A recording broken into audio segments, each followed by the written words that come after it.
বাণিজ্যকে আমরা টানা কিন্তু পুড়িয়ে দিয়েছিলাম, এসআই সন্তুষ্টি কিন্তু আমরা জ্বালাই দিয়েছিলাম। আপনি আসছেন, ঠিক আছে, তো ওই জায়গা থেকে কোন সাহসে নিয়ে কথাটা বললে আমি জানতে চাই। আজকে থানায় বসে হুমকি দেওয়ার ঘটনায় বৈষম্য বিরোধী ছাত্র আন্দোলনের হবিগঞ্জ জেলার সদস্য সচিব মাহাদি হাসানকে গ্রেপ্তার করেছে পুলিশ। মাহাদি হাসানকে গ্রেপ্তারের প্রতিক্রিয়া জানিয়েছে বৈষম্য বিরোধী ছাত্র আন্দোলন। শনিবার নিজেদের ফেসবুকে এ সংক্রান্ত একটি স্ট্যাটাস দিয়েছে বৈষম্য বিরোধী ছাত্র আন্দোলন।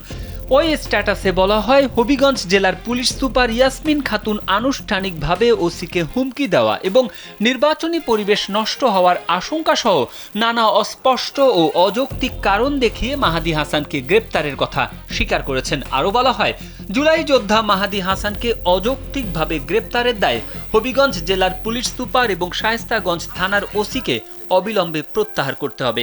এর আগে শনিবার সন্ধ্যা 7:30টার দিকে মাহাদি হাসানকে গ্রেপ্তার করেছে পুলিশ। কালবেলাকে এ তথ্য নিশ্চিত করেছেন হবিগঞ্জের পুলিশ সুপার ইয়াসমিন খাতুন।